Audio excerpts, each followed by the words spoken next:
Alors que Wall Street bat des records, l'Europe boursière est toujours un petit peu à la traîne. Bonjour Christian. Bonjour. Christian Parizeau, économiste et conseiller auprès d'Aurel BGC. Wall Street est quasiment au plus haut du plus haut, en étant bull market, on est quasiment en bull market, quasiment 20% donc de hausse par rapport au point bas de fin mars. L'Europe boursière, c'est quand même pas si mal, mais on fait 2 fois moins bien. Est-ce que c'est justifié ou pas? Alors oui, c'est justifié parce que déjà on compare des choses qui sont pas forcément comparables. Alors je vais déjà mettre un premier bémol. Un indice boursier ne reflète pas forcément l'économie. C'est pas qu'une différence de croissance économique, c'est pas qu'une différence de dynamique de croissance. C'est surtout déjà et avant tout une différence de composition d'indice. Alors ça c'est assez classique. Vous devez lire partout pour expliquer l'écart de performance entre l'Europe et les États-Unis. Il nous manque un Nvidia, il nous manque un Micron Technology. C'est eux qui expliquent en grande partie l'écart de performance de la bourse. Alors en plus, on a une différentielle liée au poids du secteur technologique dans les indices et en plus, en ce moment, on est sur une thématique autour de l'intelligence artificielle qui est de plus en plus valorisée chèrement. Mais faut le reconnaître, vous prenez intrinsèquement les chiffres. Là, je vais juste vous donner deux chiffres. Si vous prenez aujourd'hui l'indice S&P, la croissance de l'indice S&P des bénéfices par action des entreprises qui ont été publiés au premier trimestre, c'est plus 24%. Mais si vous détaillez, si vous prenez le seul secteur technologique, c'est plus 63%. Les 7 magnifiques, là je vous prends les 7 magnifiques, c'est plus 63% de croissance des bénéfices par action.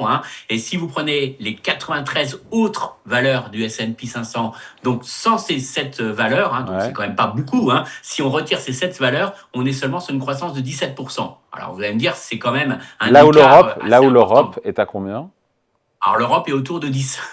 Donc ça vous donne un peu l'écart. Bon, déjà, on voit que l'écart se réduit énormément de croissance. Et puis derrière, faut le reconnaître, l'Europe a pas mal de secteurs qui vont souffrir de la situation au Moyen-Orient beaucoup plus que les entreprises américaines. Alors on va comparer. Déjà, on a un dynamisme de profitabilité qui est plus forte aux États-Unis au niveau du secteur bancaire, qui a un poids important en Europe, mais aux États-Unis, il faut reconnaître que la croissance des résultats des bancaires américaines est beaucoup plus forte qu'en Europe. Et là, c'est lié peut-être à des positionnements, à des effets de levier sur les marchés qu'ont pas les bancaires européennes. Et puis ensuite, lorsqu'on descend, le point fort des indices européens, c'est le secteur du luxe. Et il faut reconnaître que la situation au Moyen-Orient impacte naturellement beaucoup plus le secteur du luxe européen. D'une part parce que le Moyen-Orient est un grand consommateur de luxe. On sait aussi que le luxe se vend aussi au travers des hubs au niveau des aéroports. Et on sait qu'aujourd'hui, il y a un problème de trafic au niveau du secteur des aéroports. Et puis, plus globalement, le secteur du luxe, et on sait, il est un peu à la peine avec ce qui se passe en Chine. Donc, on a un effet sectoriel, très clairement, qui joue avec un effet secteur technologique qui explique pour beaucoup l'écart de performance. Et puis, une exposition, je dirais, au Moyen-Orient qui est un peu plus forte au niveau des indices européens. Et puis, dernier élément qu'il faut aussi tenir compte, peut-être un différentiel de politique monétaire, en tout cas de perception et d'anticipation de politique monétaire, qui fait que ça pénalise aussi un petit peu la valorisation des entreprises européennes. Est-ce que ce retard des actions européennes, est-ce qu'il peut se réduire ou au contraire s'aggraver dans les prochains mois ou trimestres? Alors, Et je ça vous l'ai dépend dit, de quoi? il y a un élément qui joue pour beaucoup, c'est la situation au Moyen-Orient. Et je vous dirais que pour un investisseur américain, il a beaucoup investi aujourd'hui dans le secteur technologique américain. Alors peut-être pour toute l'histoire autour de l'IA, ça joue forcément, des résultats aussi impressionnants. Mais aujourd'hui, on est sur des investisseurs américains qui ont énormément surpondéré le secteur technologique, qui aimeraient bien diversifier et peut-être en dehors des États-Unis, mais c'est vrai que cette situation au Moyen-Orient bloque un peu les investissements. Donc je vais vous dire que si effectivement la situation au Moyen-Orient venait à s'améliorer, alors on aurait un effet négatif sur les indices européens qui serait peut-être le recul des valeurs pétrolières, mais un effet très positif sur les secteurs qui sont très en retard en ce moment et qui pourraient en profiter. Alors on rejouerait, et notamment les investisseurs américains, à mon avis, rediversifieraient leur portefeuille en remettant des actifs hors Europe, comme ils l'avaient fait au mois de janvier, en investissant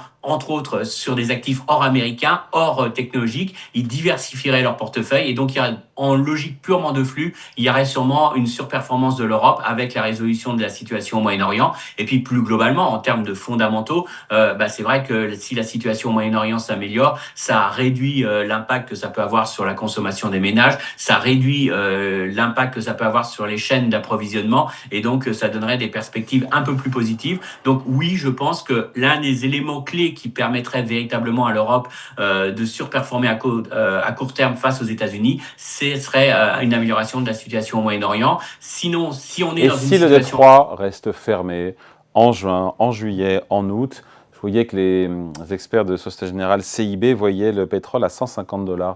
On se dit que pour l'Europe, ce serait une catastrophe, ça. Oui, là effectivement, on est dans un scénario particulièrement négatif pour l'Europe, beaucoup plus que pour les États-Unis, parce que là, si le détroit reste fermé, on parle de pas forcément d'une situation seulement liée au prix. Il y aura le prix de l'essence naturellement qui va exploser, mais aussi peut-être une situation dans laquelle on aurait des situations de pénurie.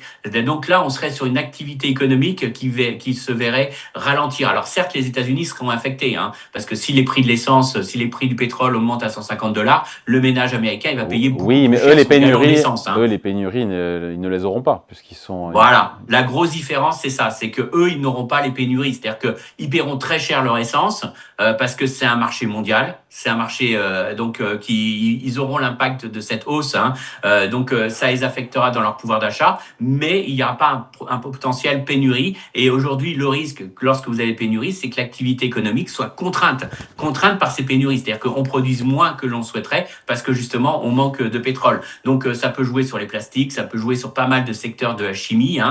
C'est très clair que là, on aura des impacts économiques beaucoup plus violents. Donc, plus que le cours du pétrole qu'il faut prendre en compte, c'est est-ce qu'il y a un risque ou pas de pénurie, de tension sur les chaînes d'approvisionnement qui vont mécaniquement peser sur l'activité économique. On le sait, hein, déjà en Asie, on a vu certains secteurs, on a vu quelques industriels qui ont constitué des stocks de précaution, mais on voit des tensions très fortes et ça reste des éléments qui pénalisent la croissance économique. Donc oui, l'Europe est particulièrement sensible à cette situation au Moyen-Orient et en situation de pénurie et en situation extrême, de scénario extrême de fermeture durant tout l'été du détroit d'Ormuz, là, on serait dans des situations beaucoup plus négatives pour la bourse européenne que pour la bourse américaine. Et puis avec un effet, encore une fois, un petit peu de flight to quality ou un effet TINA, si vous préférez, on n'a pas d'autre alternative, les investisseurs iraient sur le secteur qui leur paraît aujourd'hui le plus défensif, le plus insensible à la situation, qui est le secteur technologique. Donc on aura une concentration encore plus de la performance de la bourse américaine sur le secteur technologique. Est-ce possible? Ça ne serait pas très sain. Ça serait pas très sain, ça marque, c'est inquiétant pour l'avenir. C'est aussi inquiétant pour la bourse américaine parce que à concentrer tous ces investissements, vous voyez très clairement aujourd'hui, si vous prenez l'indice coréen, 60% c'est deux valeurs. Donc quand vous investissez en Corée sur le Kospi coréen, vous investissez en réalité sur du Samsung Electronics et du SK Hynix. Alors c'est en partie justifié, on peut en débattre. C'est le fait qu'ils ont des performances économiques exceptionnelles, une croissance de leurs résultats exceptionnelle. Ça, je remets pas ça en cause, mais c'est quand même gênant aujourd'hui de vous dire que lorsque vous achetez la bourse coréenne, vous achetez en réalité deux valeurs. Est-ce que quand vous achetez aujourd'hui du S&P 500 ou du Nasdaq, vous achetez cette valeur? Donc c'est toujours pénalisant et en tout cas, ça montre que les indices ne reflètent plus une diversification. Ça vous rend très sensible à l'histoire autour de l'IA. Et puis, globalement, on peut pas se réjouir d'une situation économique, de se réjouir que finalement, de voir que les indices résistent bien face à une économie réelle qui, elle, est en forte contrainte, en fort ralentissement. Ce que nous donnent les enquêtes aujourd'hui, lorsqu'on interroge les chefs d'entreprise, c'est les fameuses enquêtes PMI auprès des directeurs d'achat, c'est un scénario de stagflation qui nous décrivent. Donc, à un moment donné, certes, on peut avoir des effets d'arbitrage. Encore une fois, les indices ne reflètent pas totalement l'économie réelle, mais à un moment donné, l'économie réelle se venge. Et donc, on peut se dire que quand même, tous ces gens qui doivent investir dans l'IA, tous ces gens qui doivent utiliser l'IA, si on est en récession économique, à un moment donné, ils vont peut-être moins consommer d'IA que ce qu'anticipent les marchés. Donc, il n'y a pas de protection absolue. Donc, aujourd'hui, on a une sous-performance parce qu'on n'est pas sur des scénarios économiques trop noirs. Et d'ailleurs, on le voit, si vous faites la corrélation entre les indices de surprise économique et la bourse, vous voyez qu'on est sur des taux de corrélation qui sont proches de nul. Donc, ça veut dire que les indicateurs économiques à court terme, peuvent faire fluctuer les indices boursiers, mais n'affectent pas la tendance des indices boursiers. Donc, on a une déconnexion de l'économie avec les indices boursiers, mais attention, à un moment donné, l'économie peut se venger. Et je pense qu'effectivement, si on rentrait dans un scénario beaucoup plus négatif, on serait sur des impacts boursiers beaucoup plus violents. On n'en est pas là, mais on s'en approche. Et pas encore là. Il faut Allez. l'espérer qu'on l'évite. Mais évidemment. Merci à vous, Christian Parizeau, pour Aurel BGC. Merci, bonne journée. Bonne journée à vous.